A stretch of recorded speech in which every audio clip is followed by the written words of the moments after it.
മിക്കവാറും ഞായറാഴ്ചകളിൽ വൈകുന്നേരം എങ്ങോട്ടെങ്കിലും തെണ്ടി തിരിഞ്ഞിറങ്ങുക എന്നുള്ളത് ഞങ്ങളുടെ ഒരു സ്ഥിരം ഹോബിയാണ്.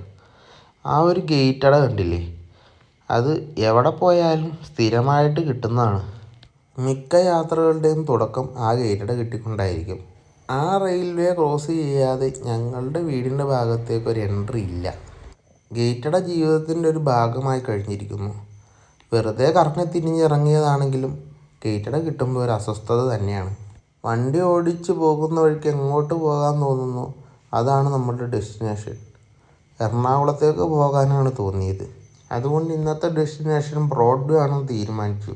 പ്രത്യേകിച്ച് ഉദ്ദേശ ലക്ഷ്യങ്ങളൊന്നുമില്ലാതെയാണ് പോകുന്നത് എങ്കിലും ബ്രോഡ്വേ എത്തിക്കഴിഞ്ഞാൽ നമ്മുടെ കയ്യിലിരിക്കുന്ന പൈസ പോകുന്ന വഴി കാണാറില്ല. ഒന്നുകിൽ വിലക്കുറവിൽ എന്തെങ്കിലും വസ്തുക്കൾ കാണുമ്പോൾ അത് മേടിക്കും, അല്ലെങ്കിൽ നമുക്ക് ആവശ്യമുള്ളതോ കൗതുകം തോന്നുന്നതോ ആയ സാധനങ്ങൾ ഒരാവശ്യമില്ലെങ്കിലും മേടിച്ചു കൂട്ടുന്നു.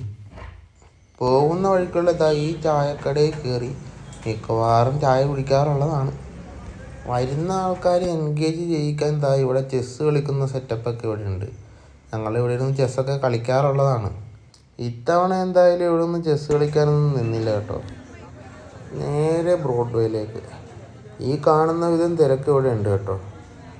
ഡ്രസ്സുകൾ, പിന്നെ പല പല ചെറിയ ചെറിയ ടൂൾസ്, അങ്ങനെ നമുക്ക് ആവശ്യമുള്ള പല സാധനങ്ങളും വീടിന് സമീപ പ്രദേശത്തെ കടകളിൽ കിട്ടുന്നതിലും വില കുറച്ച് ഇവിടെ കിട്ടും.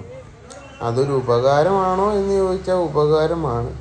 ഉപദ്രവമാണോ എന്ന് ചോദിച്ചാൽ ഒരാവശ്യമില്ലാത്ത പല സാധനങ്ങളും നമ്മൾ മേടിക്കും. പൈസ പോകുന്ന വഴി അറിയാറില്ല. സാധനങ്ങൾ മേടിക്കുന്നതിൻ്റെ വീഡിയോ എടുക്കാൻ പറ്റിയില്ല. അത്യാവശ്യം വിശപ്പുള്ളത് കൊണ്ട് ബ്രോഡ്വേയിലെ കറക്കമൊക്കെ കഴിഞ്ഞിട്ട് പനമ്പള്ളി നഗറുള്ള ഈ ഏലം റെസ്റ്റോ കഫേ എന്ന് പറഞ്ഞ സ്ഥലത്ത് നിന്ന് ഫുഡ് കഴിക്കാൻ തീരുമാനിച്ചു. കേട്ടില്ലേ, മ്യൂസിക്കൊക്കെ ഇട്ട് അത്യാവശ്യം നല്ലൊരു ആംബിയൻസും നല്ലൊരു ഫുഡും ഇവർ തരുന്നുണ്ട് കേട്ടോ. ഇത്തവണത്തെ കറക്കം എന്തായാലും ഇത്രയേ ഉള്ളൂ. ഇനി നേരെ വീട്ടിലേക്കാണ്.